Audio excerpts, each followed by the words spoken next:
For today's movie review, I'll be reviewing The Giant Gila Monster, a 1959 movie that was filmed back-to-back with The Killer Shrews, and both films premiered as a double feature. And since then, the movie's not only gained a cult following, it also has been remade into a movie back in 2012 simply titled Gila. But I'm reviewing this movie for a different reason, because as a kid, it was one of those B-movies I always wanted to watch, and now that I had the opportunity to watch it now, is the movie any good? And was it worth my time? As for the plot of The Giant Gila Monster, basically it's about this group of teenagers and townfolk who notice that friends, family, or other people in their town have been going missing, only to discover that the true culprit behind these disappearances is a giant Gila monster. And it's now up to both the teenagers and the local townspeople to find a way to save everybody while fighting off the giant Gila monster.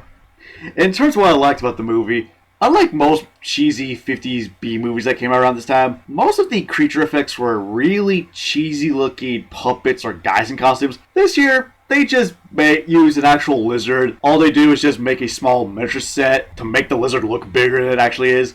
And I think this is the only good thing about the movie. Because the rest of the movie, I just didn't think it was that good at all. I thought it was just pretty bad. Like, I know it's a bad movie, but in terms of how bad it is, I was bored the entire time I was watching the movie. Hell, even when the Gila Monster does attack people, it's very underwhelming. And also, the way they kill it off is just very anticlimactic. And it really shouldn't be, because the way they kill it off is, you have the main character driving his hot rod, which happens to be filled with like nitroglycerin or something, drives into the Gila Monster, blows it up, and something about that shouldn't be anticlimactic. It should be exciting and ridiculous, but it wasn't.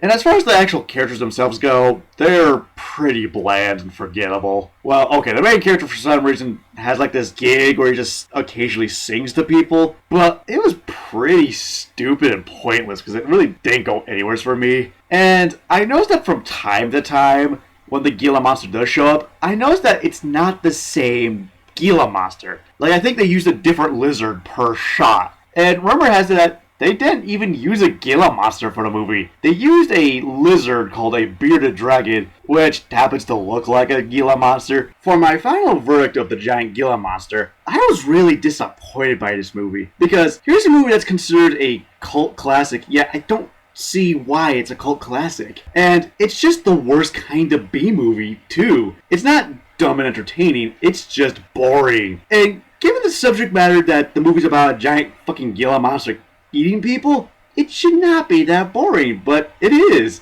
So really, you could just skip this movie and just watch some other 1950s B movie. And before I give my final rating, what did everyone else have to say about the Giant Gila Monster?